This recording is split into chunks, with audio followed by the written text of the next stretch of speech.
Hey there, Grumpy Old Fart here.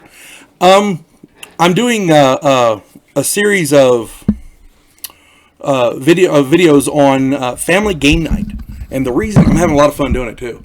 The reason I'm doing it is twofold. One, I know a lot about gaming. I've been doing it for 40 years, doing various different game systems, and I really enjoy it. It's fun. It's great family fun, and you can sit around with your family. And in the current situation we're in, we're supposed to stay at home, and this gives families something to do. I'm a big proponent of families communicating with each other, and this is a way to do it over a fun activity that's not real expensive. It's pretty cheap. Once you get the books, you can play them forever. I've got D&D books in there that I've had for over 40 years, and I'm still using them. They're really fun. It's a fun game system. I'm not talking about D&D this time. I'm talking about the White Wolf games. And White Wolf is a game company. They publish books. They publish game systems, and they're more into the horror genre.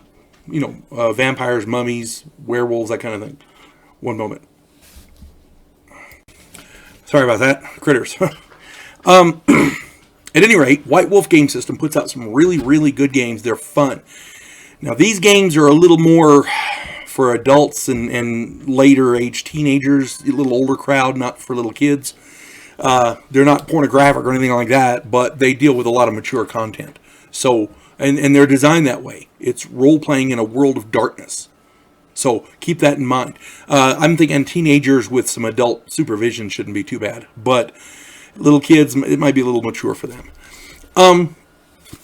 The games that I play are Vampire, the Masquerade, and Mage. Hang on, there's a glare there. Let me get this right. Okay, Mage, the Ascension. Vampire, you get to play a character that's a vampire. Living at night, blood-sucking fiend, that kind of thing. But they have their own society in the underworld and like that. Mage deals with wizards, modern-day wizards, and the way they do magic in the game is very innovative. In Dungeons and Dragons, you have spell book. As if you're a wizard, you have a spell book, and you cast spells out of that spell book. You can have so many a day, and that's cool. In this game system, they still have those, but those are called hedge wizards. A true wizard, a mage, is somebody who reshapes reality with their enhanced willpower. They're called will workers, and they're very, very powerful. If they do the same effect over and over and over, they get really good at it, and it's called a rote. Instead of a spell, they call it a rote, R-O-T-E, rote. And it's the same basic concept, but it's really well done the way they do it. They have the way they do magic is interesting. The universe doesn't like change; it's static. Therefore, the universe wants to remain the same. When you reshape reality, the universe has to compensate. So the way they explain it is like a rubber band. You stretch reality a little bit, and it's okay. A little bit more, it's okay. You stretch it too far, what happens? The rubber band snaps, and you get popped. Smack your finger with the end of the rubber band. And that is called paradox. When that happens, the universe sends paradox demons to come and torture you for a while. Yeah, it can get harrowing. These are not the only two games that White Wolf puts out. They put out a variety of different things. Got Werewolf, Wraith, Mummy, and they do a thing about monster hunters. I think they're called It's called Hunters, the Reckoning. These games, like I said, these games occur in a world of darkness, and they may be a little bit mature for the younger crowd. But like I said, teenagers should be okay, and young adults and like that. Many players in this game system prefer to LARP, which is live action role playing, LARP, live action role playing. I do not recommend this unless you're with with a group of players that you really know and you trust and like that, because it can get a little dicey. By dicey, I mean you can hurt people's feelings and things like that. So as far as that goes, I prefer tabletop gaming because you roll dice and you can role play without physically acting it out.